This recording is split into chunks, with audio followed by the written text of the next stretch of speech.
Salut tout le monde, j'espère que vous allez bien. On est parti pour une nouvelle vidéo, on est parti pour une nouvelle saison. La pré-saison est terminée.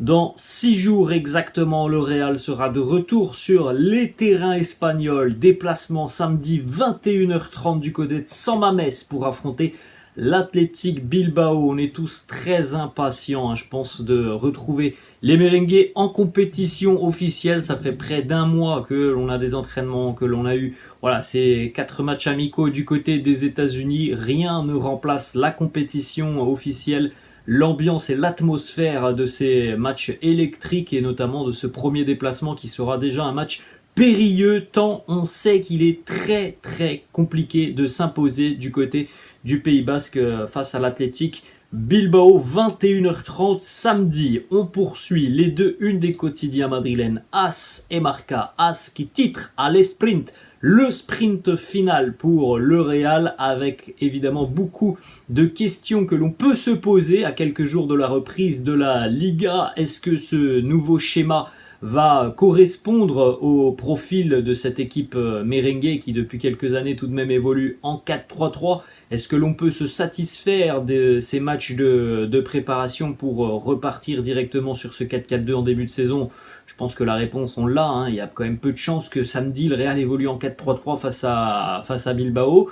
Maintenant voilà, il va falloir équilibrer cette équipe. Je pense que c'est l'une des grosses problématiques que l'on a pu relever lors de ces matchs de pré-saison, l'équilibre de cette équipe et surtout défensif.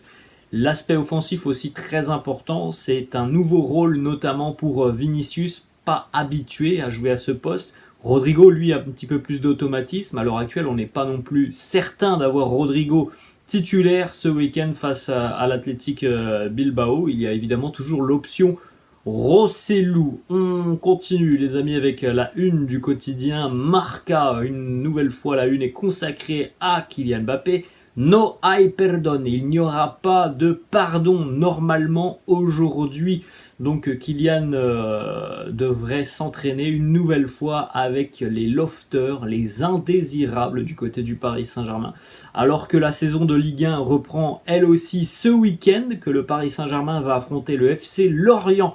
Ça sera ce week-end donc au Parc des Princes. Normalement, après on peut se passer encore quelques chamboulements sur les 4-5 prochains jours, mais normalement Kylian donc devrait continuer à s'entraîner avec les indésirables et ne devrait pas être retenu pour affronter le FC Lorient ce week-end. Le PSG ira jusqu'au bout pour forcer peut-être la décision de Mbappé et forcer son départ. On poursuit et on continue encore une fois avec une petite information sur la reprise de l'entraînement hier, puisque les merengues ont bénéficié de quelques jours de repos après cette pré-saison du côté des États-Unis. Retour à l'entraînement hier à 18h au centre d'entraînement de Valdebebas. 3 joueurs étaient hors de l'équipe qui s'est entraînée hier. Ferland Mendy, Dani Ceballos et Arda Güler. Pour Ferland Mendy, donc qui souffre d'un problème depuis une dizaine de jours maintenant à peu près.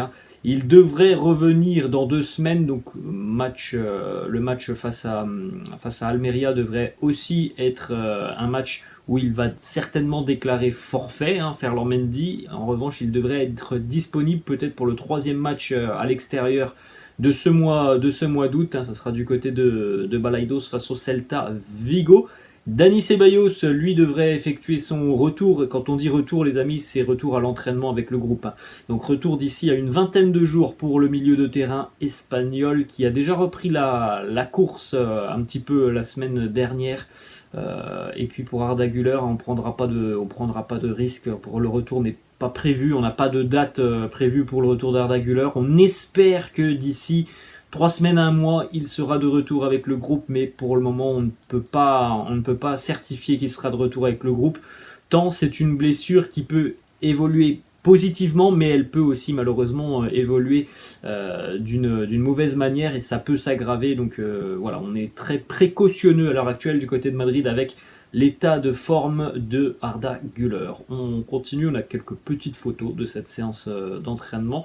Thibaut Courtois, notamment dans les buts, il a encaissé pas mal de buts sur cette pré-saison. Alors il n'est pas forcément fautif, Thibaut Courtois. Et encore une fois, c'est la stabilité défensive dans sa globalité qui est à reprendre côté Real. On ne s'est pas rassuré défensivement sur ces matchs de pré-saison.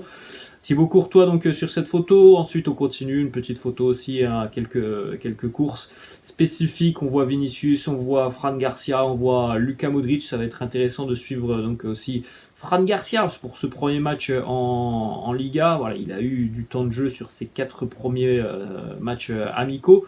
Maintenant, bon, ça sera la compétition officielle.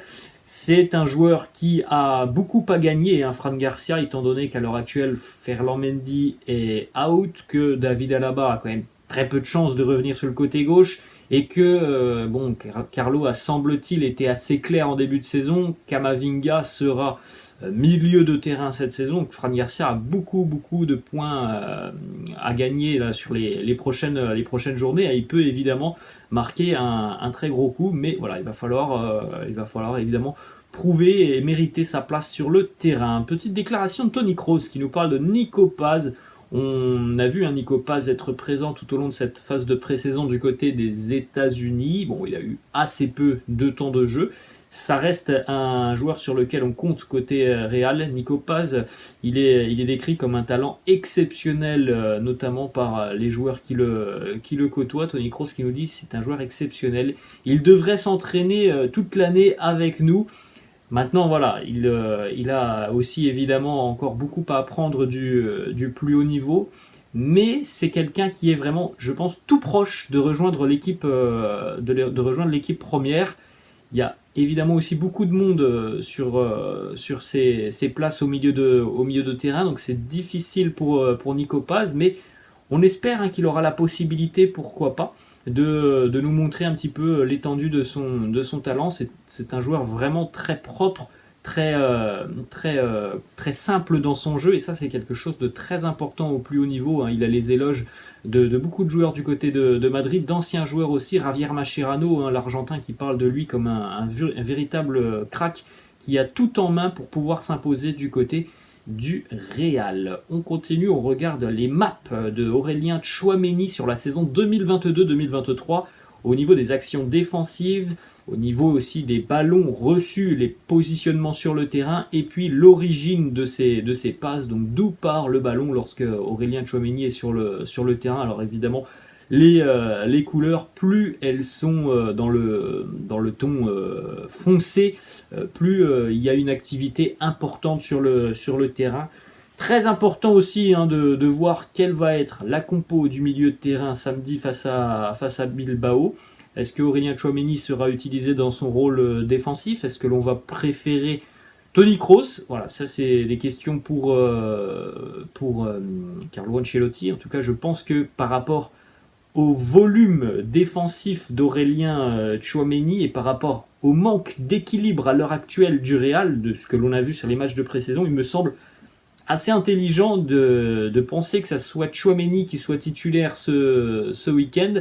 Par rapport à son volume défensif, son activité, je pense que c'est très important d'avoir quelqu'un de son profil qui a une certaine capacité à rayonner physiquement, à être tout de même assez doué aussi techniquement, hein. Aurélien Tchouaméni a peut-être pas la technicité pure et la relance propre d'un Toni Kroos, mais ça reste quand même quelqu'un qui est évidemment très à l'aise pour relancer proprement, et je pense que voilà, niveau stabilité, équilibre, c'est le profil qu'il faut à l'heure actuelle au milieu de terrain, en tout cas pour ce début de saison. On a deux petites informations qui concernent Sergio Arribas. Voilà, Sergio Arribas, on pouvait penser aussi que ça allait être un joueur qui allait rejoindre l'équipe première, un petit peu comme Nico Paz. Ça n'a pas été le cas. C'est bien malheureux d'ailleurs, parce que je pense aussi que c'est un grand talent.